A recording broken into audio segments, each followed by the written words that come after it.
اسی طرح مسئلہ پوچھا ہے کسی نے کہ رمضان کا روزہ اگر ایک آدمی چھوڑ دیتا ہے یا توڑ دیتا ہے تو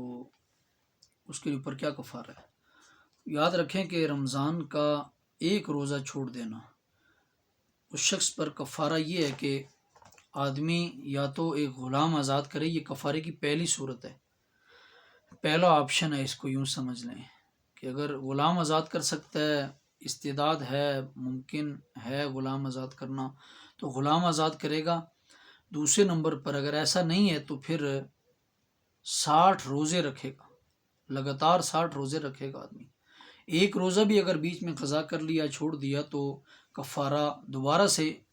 ابتدا سے دوبارہ روزے رکھنے ہوں گے، اسے 60 روزے مسلسل رکھنے ہوں گے۔ تو اگر مرد ہے تو اسے تو بالکل گنجائش نہیں ہے ایک روزے کا بھی فرق کرنے کی بیچ میں، یعنی ایک روزہ بھی بیچ میں نہیں چھوڑ سکتا وہ۔ لیکن اگر عورت ہے، وہ کفارے کے طور پر اگر 60 روزے رکھ رہی ہے تو پھر اسے بیچ میں اگر مخصوص ایام عورتوں کے آتے ہیں تو اس طور پر اسے پھر اجازت ہوگی، وہ اس کو معافی ہوگی، جو ہی ایام ختم ہوں گے پھر سے کفارے کے روزے دوبارہ سے تسلسل کے ساتھ رکھنا شروع کر دے گی۔ تو تیسری صورت یہ ہے کہ اگر آدمی کو پہلی دو صورتوں کی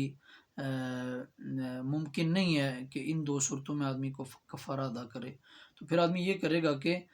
60 مسکینوں کو 2 وقت کا کھانا کھلائے گا۔ تو یہ کفارے کی 3 صورتیں ہیں، تو ان میں سے جو آدمی کو میسر ہو، جو ممکن ہو، وہ پوری کرے گا۔ اور یاد رکھیں کہ بعض صورتیں ایسی ہوتی ہیں کہ ان میں قضا اور کفارہ دونوں آتے ہیں، یعنی کہ 60 روزے کفارے کے اور ایک روزہ بعد میں قضا کا، یعنی 61 روزے آتے ہیں بعض صورتوں میں۔ تو بہت اہتمام کرنا چاہیے کہ رمضان کا ایک روزہ بھی کسی ایسی غلطی کی وجہ سے اور کسی ایسے کام کی وجہ سے جو ہم قصدن کر لیں اور رمضان کا روزہ ٹوٹ جائے ہم سے، ایسا نہیں ہونا چاہیے، اس لیے کہ اس کا کفارہ بہت مشکل ہے۔ اور پھر یہ کہ اس کو واپس اپنے طور پر یعنی اس کا اجر پا لینا یہ تو ناممکن ہے۔ حدیث کے اندر آیا، آپ علیہ السلام نے فرمایا کہ ایک آدمی اگر رمضان کا روزہ چھوڑ دے، قصدن رمضان کا ایک روزہ چھوڑ دے اور پھر وہ پوری عمر روزے رکھتا رہے،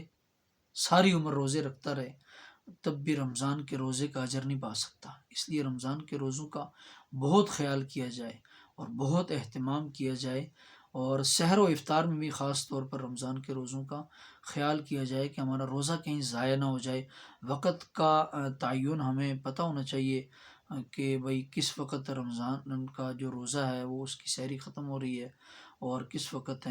افطار کا وقت ہو رہا ہے، یہ ہمیں پتہ ہونا چاہیے تاکہ ہمارے روزے ضائع نہ ہوں۔